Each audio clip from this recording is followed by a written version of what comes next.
میرے پیارے اسلامی بھائیوں اور بہنوں، آج میں آپ کے سامنے ایک ایسا وظیفہ، ایک ایسا عمل لایا ہوں جس نے ہزاروں لوگوں کی زندگی بدل کر رکھ دی۔ یہ صرف ایک عمل نہیں بلکہ ایک ایسی کنجی ہے جو بند دروازوں کو کھول دیتی ہے۔ جب دنیا کے تمام راستے بند ہو جائیں، جب ہر طرف سے مایوسی کے بادل چھا جائیں، تب یہ عصر کے بعد والا عمل اللہ کی غیبی مدد کو کھینچ لاتا ہے۔ آپ نے عصر کی نماز ادا کرنے کے بعد، یعنی عصر کی نماز آپ نے پڑھ لی تو وہیں اسی جگہ بیٹھے رہنا ہے، اٹھنا نہیں ہے، اپنی جگہ سے بالکل نہیں ہلنا۔ وہیں بیٹھے بیٹھے آپ نے یہ کلمات صرف اور صرف 33 بار پڑھنے ہیں، اور اس عمل کی طاقت اتنی ہے کہ اگر لاکھوں کے قرض دار بھی ہیں نا تو آپ کے سارے قرضے کا انتظام غیب سے ہو جاتا ہے۔ بس تھوڑی سی ہمت اور محنت کر لیں، عصر کی نماز پڑھ لیں، وہی مصلی پر بیٹھ جائیں، کسی کے ساتھ گفتگو نہ کریں اور پورے یقین کے ساتھ اس عمل کو شروع کر لیں، کیونکہ اس عمل کی تاثیر اور طاقت اتنی ہے کہ اس کو جب بھی آزمایا گیا ہے، جب بھی اس کو پڑھا گیا ہے،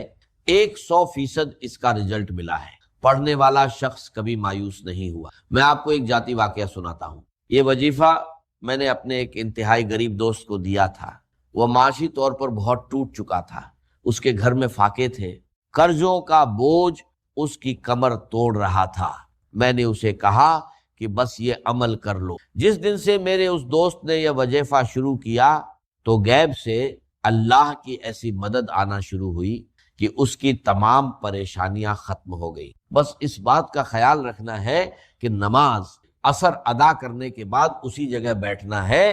ایک اور شخص نے تو یہاں تک کہا کہ مجھے فوراً 20 لاکھ کی اشد ضرورت تھی، کسی جگہ سے راستہ نہیں مل رہا تھا، اور اللہ تعالیٰ نے اس عمل کی برکت سے ایسا سبب پیدا فرمایا کہ مغرب سے پہلے پہلے پیسوں کا انتظام ہو گیا۔ یہ اللہ کی قدرت ہے۔ وہ جب دینے پر آتا ہے تو پھر وہ نہیں دیکھتا کہ بندہ کون ہے، وہ صرف بندے کا اخلاص دیکھتا ہے۔ اب آپ نے اس عمل کو کس ترتیب کے ساتھ پڑھنا ہے، ذرا غور سے سنیں۔ سب سے پہلے آپ نے نیت کرنی ہے، یا اللہ مجھے اتنی ضرورت ہے اور تو میری مدد فرما۔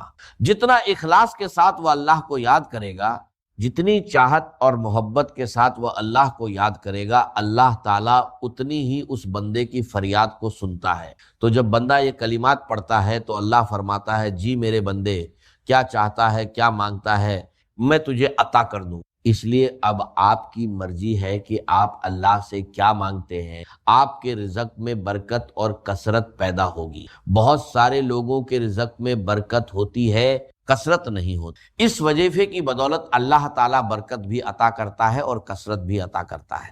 سب سے پہلے آپ نے اپنی اسی جگہ بیٹھ کر صرف اور صرف 7 مرتبہ درود ابراہیمی پڑھنا ہے، جیسا کہ ہم نماز کے اندر پڑھتے ہیں۔ آپ نے اس کو پڑھا، اس کے بعد آپ نے یہ تسبیح 100 مرتبہ پڑھنی ہے، جو تسبیح میں آپ کو بتانے لگا ہوں۔ اس تسبیح کی برکت اتنی ہے کہ اگر آپ کے گناہ آسمان تک بھی پہنچ جائیں تو پھر بھی آپ اس کو پڑھ کر اللہ سے بخشش طلب کریں تو اللہ تمہارے گناہوں کی بخشش فرما دیتا ہے۔ اور جس نے اس کو اپنے اوپر ضروری قرار دیا، اللہ اسے ہر غم سے نجات دے گا اور ایسی جگہ سے رزق عطا فرمائے گا جہاں اس کا وہم و گمان بھی نہیں ہوگا۔ اس کی برکت اتنی ہے کہ اس کو پڑھ کر بارش کی دعا کی جائے تو اللہ بارش کا نزول فرما دیتا ہے۔ تنگ دستی سے نجات طلب کی جائے تو اللہ تنگ دستی سے نجات عطا فرما دیتا ہے۔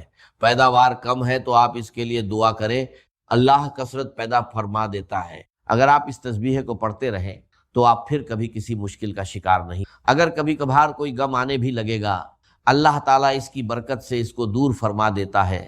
اس لیے زندگی میں جب بھی کبھی ایسا معاملہ ہو، نماز عصر کو ادا کریں، اس کے بعد وہیں بیٹھے بیٹھے اس عمل کو کر لیا کریں، تمام تمہارے معاملات خود بخود حل ہو جائیں گے۔ دیکھیں نماز عصر کی کتنی فضیلت ہے۔ حضور پاک صلی اللہ علیہ وسلم نے فرمایا، وہ شخص دوزخ میں نہیں جائے گا جو سورج نکلنے سے پہلے یعنی فجر اور سورج ڈوبنے سے پہلے یعنی عصر کی نماز پڑھنے والا ہے۔ اس لیے ہمیں چاہیے کہ ہم اس نماز کو کبھی نہ چھوڑیں۔ جب بندہ قبر میں اتارا جاتا ہے، چاہے کسی بھی وقت اتارا جائے، اسے قبر کے اندر بھی ڈوبتا ہوا ہی سورج دکھائی دیتا ہے۔ وہ آنکھیں ملتا ہوا اٹھ بیٹھتا ہے اور کہتا ہے، ٹھہرو مجھے نماز تو پڑھ لینے دو۔ یہ وہی ہوگا جو دنیا میں نماز عصر کا پابند ہوگا۔ اللہ پاک ہم سب کو نصیب فرمائے اور قبر کی سختیوں سے ہمیں محفوظ فرمائے۔ اس لیے دنیا آسان کرنا چاہتے ہو، دنیا میں رہنا آسان کرو۔ سب کچھ دنیا پیسہ روپیہ نہیں ہوتا، اگر سکون ہے تھوڑے پیسے میں بھی وہ تمہارے لیے کافی ہے، اگر سکون نہیں تو بہت زیادہ پیسے میں بھی سکون نہیں ہوتا۔ اس لیے اس عمل سے اللہ تعالیٰ آپ کو سکون بھی عطا فرمائے گا۔ اس لیے آپ نے سب سے پہلے اسی ترتیب کے ساتھ یہ تسبیح پڑھنی، درود پاک پڑھا، آپ نے پھر استغفار کے کلمات پڑھنے ہیں، استغفر اللہ، استغفر اللہ، استغفر اللہ۔ آپ نے یہ 100 کلمات پڑھنے ہیں، اس کو پڑھیں گے تو اس کے ذریعے اللہ تمہارے گناہوں کو معاف فرما دے گا۔ پھر جب بندے کے گناہ معاف ہو جاتے ہیں، اللہ بندے سے راضی ہو جاتا ہے۔ پھر جب رب بندے سے راضی ہوتا ہے، رب فرماتا ہے مانگ میرے بندے تو کیا مانگتا ہے، تو جو بھی مانگے گا میں تمہیں عطا فرما دوں گا۔ اور اس سورہ مبارکہ کو ایک بار پڑھنے سے ایک حصہ، 2 بار پڑھنے سے 20 پارے، اور 3 بار پڑھنے سے پورا قرآن پڑھنے کا ثواب ملتا ہے۔ تو اس سورہ مبارکہ کو سورہ اخلاص کہتے ہیں۔ ہر بار بسم اللہ کے ساتھ پڑھنا ہے۔ بسم اللہ الرحمن الرحیم، قل هو اللہ احد اللہ الصمد لم یلد ولم یولد ولم یکن لہ کفوا احد۔ اور یہ سورہ جو میں نے ابھی آپ کو پڑھائی ہے، اس کی برکت اتنی ہے، جو بندہ بھی اس کو پڑھتا ہے مرنے کے بعد اس کے جنازے میں اللہ فرشتوں کو شریک کر دیتا ہے، اللہ کے نوری ملائکہ اس بندے کے لیے دعا کرتے ہیں، اور اس بندے کے اللہ تعالیٰ 50 سال کے گناہ معاف فرما دیتا ہے، جو اس سورہ مبارکہ کی تلاوت کثرت کے ساتھ کرتا ہے۔ اس لیے اب اس کے بعد آپ نے اللہ تعالیٰ کا یہ اسم مبارک پڑھنا ہے، یعنی کہ اللہ پاک بڑا غنی ہے، یا غنی یا غنی یا غنی یا غنی یا غنی۔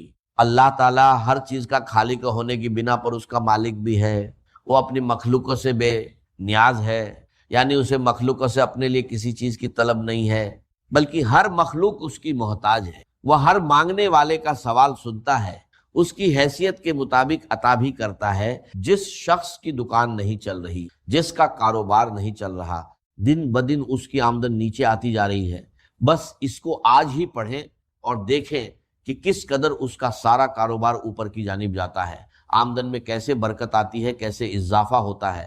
اس لیے دوستو اب یہ عمل بھی عمل کے دوران آپ نے بات نہیں، عصر کی نماز کے بعد بھی آپ نے اسی جگہ بیٹھے رہنا، کسی کے ساتھ بات نہیں کرنی، کسی کے ساتھ کلام نہیں کرنا، وہیں بیٹھے بیٹھے آپ نے اس عمل کو کرنا۔ تو اسی ترتیب کے ساتھ جب آپ اس عمل کو کریں گے، انشاءاللہ اس کی برتیں آپ کو ایسی ملیں گی کہ کوئی بھی آپ کا مسئلہ اٹکا ہوا ہے پیسوں کی وجہ سے، دولت کی وجہ سے، تو اس کی برکت سے رب تعالیٰ ضرور اپنے بندے کو غیب سے عطا فرما دیتے۔ اس لیے جس بندے کا اخلاص ہوتا ہے، جس بندے کی نیت ہوتی ہے، اللہ تعالیٰ اس پر لطف و کرم کی بارش برسا دیتا ہے۔ جتنا آپ کا اخلاص پختہ ہوگا، جتنا آپ کا ارادہ درست ہوگا، اس قدر ہی اللہ تعالیٰ آپ کو اپنی رحمت سے نواز دے گا۔